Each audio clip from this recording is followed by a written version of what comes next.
Let's blast off to the stars, pop in our favorite mixtape, and dance like nobody's watching. Come and get your love. So he's an idiot. Here's a cheat sheet for Guardians of the Galaxy Volume 3. Pete, I'm done running.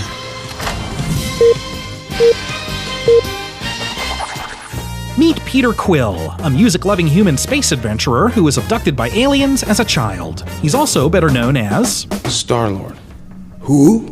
After stealing a mysterious orb that basically everyone is after, including Quill's old team, the Ravagers, led by Yondu, evil Kree zealot Ronan the Accuser, daughters of Thanos, Gamora, and Nebula, and the cutest foul-mouthed space raccoon Rocket, and his vocabulary-limited walking tree friend Groot. I am Groot. Everyone's arrested by intergalactic police force, the Nova Corps, but they break out of space prison with Drax the Destroyer, a revenge-seeking metaphor-missing brute who wants to kill both Thanos and Ronan for the death of his wife and daughter. They travel to Nowhere, aka a giant floating celestial head converted into a mining facility, with the goal of selling the orb on the black market to the Collector. He collects things, like other Marvel properties, including a Russian space dog. Turns out that orb actually contains the Power Infinity Stone, which pretty much blows up anyone that touches it. Bickering between the group leads to Nebula and Ronan arriving and stealing the Power Stone. Thankfully, the Guardians set aside their differences and team up with the Ravagers and Nova Corps to stop Ronan. And after Groot sacrifices himself to save the rest of the team, Quill employs a unique battle strategy to defeat Ronan. Put it together. What are you doing? Dance off, bro! Me and you! Victorious, they fly off into the sunset to some sweet jams. And Groot's live, by the way. He's a little plant guy.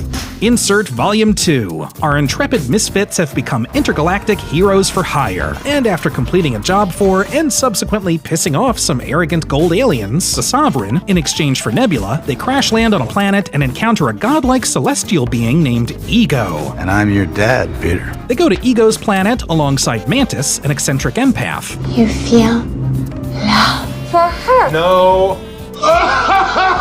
While Quill learns about his new celestial powers and bonds with his space daddy, Gamora deals with her troubled relationship with her adoptive sister Nebula, plus Rocket and pocket-sized Groot get caught up with Yondu and the Ravagers. Turns out Ego just wants to use Quill as a power source for universal domination. Luckily, the rest of the Guardians, and even Yondu, I'm very popular, y'all! save the day by blowing up that planet-sized baddie. And Yondu sacrifices himself because he's like an odd father figure to Quill. Oh, and let's not forget that the Sovereign are still out there plotting their revenge with a new weapon. I think I shall call him Adam.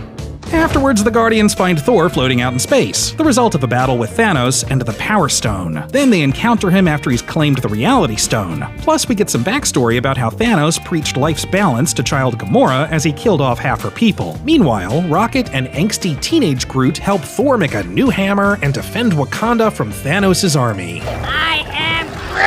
I am Steve Rogers. The rest of the Guardians run into those other popular superheroes They're the Avengers, man. and plot ways to defeat Thanos. What exactly is it that they do? Kick names, take ass. Yeah, that's right. But their plan to save the day totally does not work at all because Quill loses his cool after learning that Thanos killed Gamora to gain the Soul Stone, which leads to Thanos snapping away half the universe, including Quill, Groot, Drax, and Mantis, leaving only Rocket and Nebula. What did it cost? Everything.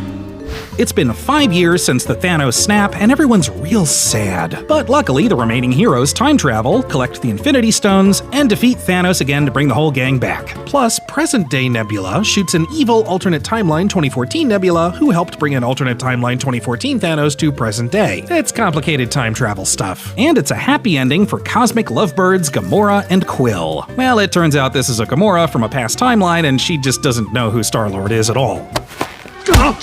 Touch. Ever since, the Guardians have been saving the universe with Thor while also trying to track down that alternate timeline Gamora, and Quill has matured a lot. Just look into the eyes of the people that you love. They'll tell you exactly who you are. All right, bye. But they have one thing left to save. And that's Christmas. And the only way to do that is to kidnap Footloose star Kevin Bacon. Also, Quill learns that Mantis is his half-sister. Now, onto Volume 3. What's the deal with Adam Warlock? Will we learn about Rocket's tortured past? And what sick tunes will be on the Volume 3 mixtape? Find out in Guardians of the Galaxy Volume 3.